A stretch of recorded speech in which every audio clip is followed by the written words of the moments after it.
Augstu godāti rīdznieki, kurš no jums strīdēsies, ka šodien Rīgā burtiski degradē, mēs taču to redzam.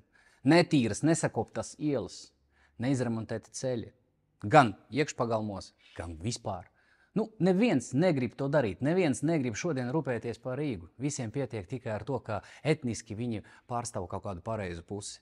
Bet jums, rīdznieki, vai tas patīk? Uzņēmēji vairs negrib strādāt, turisti pie mums vairs nebrauc, bet tam pretī mums ir kaut kāda pareizā vara. Kolēģi, dāmas, kungi, nav labi, kā teica viens bijušais premjerministrs. Nav labi.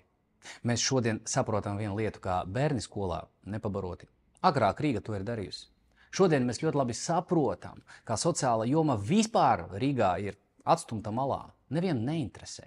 Līdz 2020. gadam es vadīju Rīgas domas pilsētas attīstības komiteju. Es nevarēju pat iedomāties, ka mana pilsēta krītīs tik zemi, ka mana pilsēta burtiski paliks, atvainojiet par teicienu, plika un bez graša. Tāpēc es domāju, ka vajag rīkoties ļoti strauji. Es domāju, ka katram no jums ir jāizdara izvēle. Vai mēs balsojam pēc kaut kādiem etniskiem principiem, vai mēs balsojam pēc saimnieciskā principa. 2025. gads šogad, 7. jūnijā, es jūs ļoti lūdzu visus aiziet vēlēšanās un nobalsot par stabilitāti par mani. Ar savu iepriekšējo pieredzi es jau pierādīju, ka spēju strādāt pilsētā ļoti veiksmīgi un tā, kā jūs to gribāt.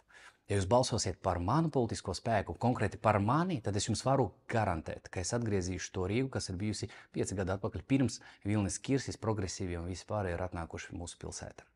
Esiet drosmīgi, bet apdomāti, rīkojamies 7. datumā, 25. gads šogad, 7. jūnijā, visi iesim balsot, visi iesim vēlēt jaunu pašvaldības vadītāju uz 4 gadiem.